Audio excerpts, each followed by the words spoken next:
Yo, what is up guys? It is Bumfris, back with episode 38 of our Reddit series. This one's going to be a bit more entitled parents, and I know you're going to love this one. I'd just like to say thank you to every single person who subscribed yesterday. We got about 13,000 and we're rocketing towards 100,000 at the moment. Let's see if we can hit that mark today, so if you're new here, don't forget to smash the subscribe button, but otherwise, just sit back, relax, and get annoyed at some entitled parents. So a couple years back, I was grilling up some Korean barbecue short ribs at a family party. There were about 30 to 50 of my relatives there and some people that were just friends with some of the parents. As I was grilling, the entitled mum comes up to me and says, "Give me a piece of barbecue for my son." And I just let her know that it'll be a couple of minutes because they're not done yet. The entitled mum clearly wasn't happy with this and says, "I need it now. Just give me the one that looks done," when she points to the seared piece that's raw in the middle. So I go, "It's not cooked yet. Just wait a little bit, yeah? I'm an adult. You have to listen to me." So I say okay, and I just give her what she wants because I'd rather not argue. And then a couple of minutes later, she comes back to me, angry. She then goes on to say, "This piece is raw.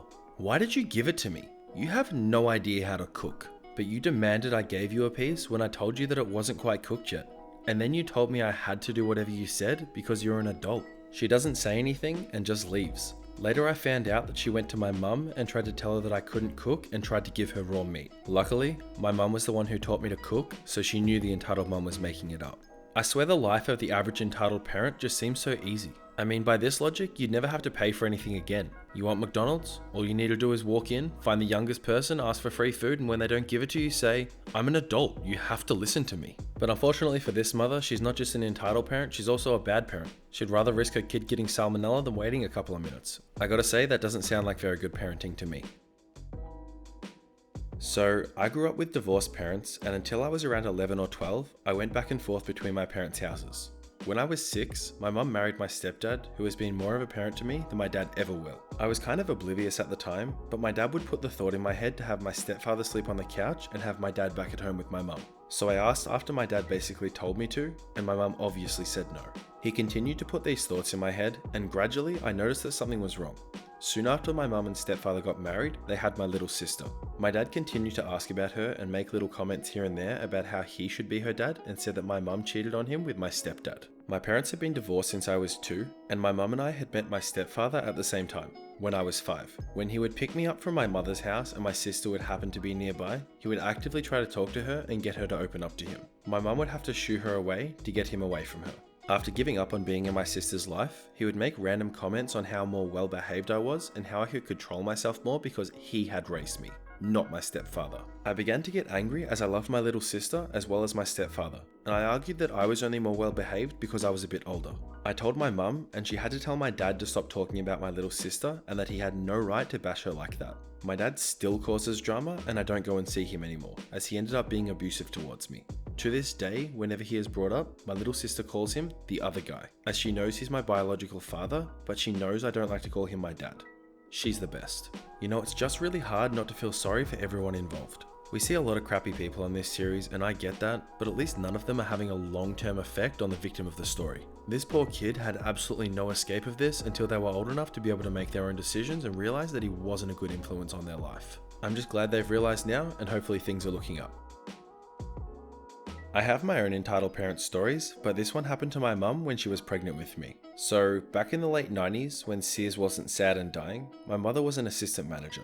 Her boss was also pregnant, and this generally wasn't an issue, until it was. Now, my parents spent a long time choosing baby names when I turned out to be a girl, because they really wanted my name to be gender neutral to prevent future troubles in finding jobs. But my middle name stayed the same as when they thought I was a boy, Ryan. When they decided on my full name, my mum told her friends about it, and one of them ended up telling the manager. As my mother was on lunch break, this lady stormed in, already red and furious, saying, "I heard you were naming your baby Ryan." My mother is of course stunned, and she stays silent for a few moments before finally answering. "That's her middle name, yes." "Your baby is a girl?" the woman exclaims as if this is some sort of great revelation, and my mother nods. And getting somehow redder, the woman snaps. "Ryan is a boy's name. Actually, it's gender neutral." And at this point, my mother's surprise is wearing off into a bit of righteous confusion. "Is there a problem with the name?" she says. "You can't name your baby that.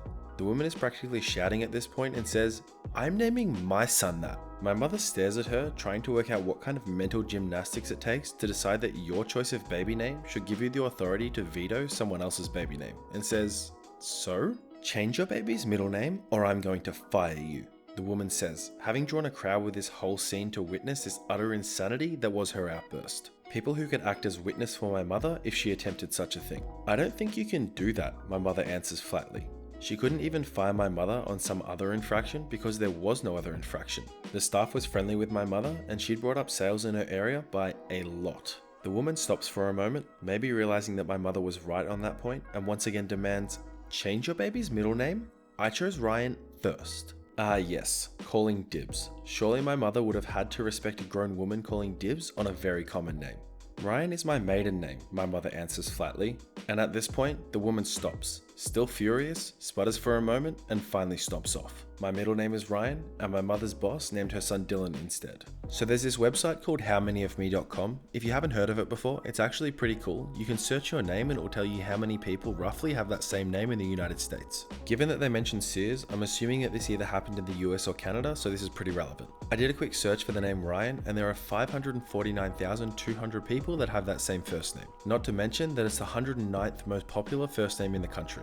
Lucky for me, there's only about 1,600 people with my first name, so what I'm going to do is send an email to all of their parents and tell them they need to change the first names of their kids to Dylan, because you're only allowed to have one person with the same first name, right?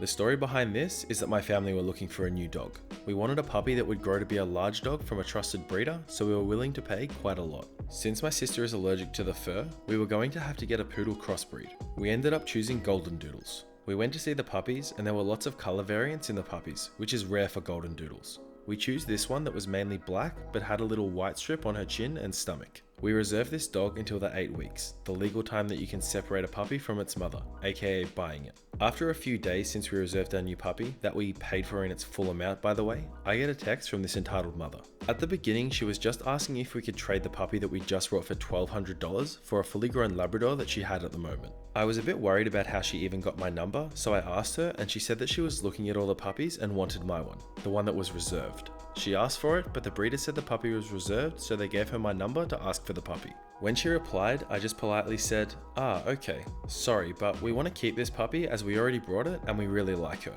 She replied with, "Well, it's my son's favorite." And I say, "I'm sorry, but it's our favorite dog and we brought it first. I'm sure there are other puppies around for sale." So then the entitled mum sends me 10 photos of their Labrador, followed by a video of maybe their 8 or 7-year-old son begging for it. I should have not responded to her, but I felt I couldn't just leave her on her third offer, so I responded saying, "Sorry, we really want to keep this puppy." She responds with, "Yeah, but it's my son's favorite." And after being left on red says, "You're such an a-hole. This is my son's favorite. You don't even deserve my Labrador for it, and you should give it over for free." And after being left on red yet again, she goes, "Wow, you really don't care about children, do you? This is my son's favorite. My son is a child and you are an adult. What do you have against children, you pig? I can't believe an adult would do this to a child. What is wrong with you?" After this, I contacted the breeders to tell the story and the worrying factor that they were willing to trade their own dog for my puppy. They said they would deal with it and I've never heard anything back since. At the end of this, I really don't know what she wanted. She could have just been doing this to get a free $1,200 puppy and dragged her son into it to try and make me feel sorry, or maybe her son genuinely wanted it. It looks like they also posted a picture of their puppy. I ain't about to post it here because I'm not here risking copyright, but you can see the link on the screen now. That aside though, this lady is absolutely insane. Even if OP wasn't dead set on having this puppy and they were willing to possibly change, knowing that this lady clearly doesn't care about her current dog and probably isn't going to care about this one either would be a massive turn off for me. Oh, and not to mention the fact that she tried to drag her kid into it just like your typical entitled parents will. Congrats, you just ticked all our boxes and you're the entitled parent of the day. Alright everyone, that is that for today's episode of Entitled Parents. I just want to start off by saying thank you so much for watching and I hope you enjoyed the video. I hope you guys enjoyed these stories. I tried to mix it up a little bit rather than just getting that, "Oh, he tried to steal my phone" type stories. I went for stories that had a little bit more backstory and a little bit more substance, so I hope you liked that. Outside of that, can I just say how grateful I am to every single person that has subscribed to my channel, not just recently, but from day one. We're up to episode 37, which means we're about a month and a half into this, and we're already nearly at 100,000 subscribers. When I was about 14 and first heard of the YouTube plaques, it was something that I always dreamed of getting, and honestly, I never thought I would, but you guys are making that a potential reality. So again, I just want to say thank you so much to every single one of you. I love seeing your comments on every video, and I will try and always respond to as many as I can. But otherwise, that does wrap us up for today's video. I just want to say again, thank you so much for watching. I hope you're all having a fantastic day, and I'll see you all tomorrow for another Reddit video. Bye.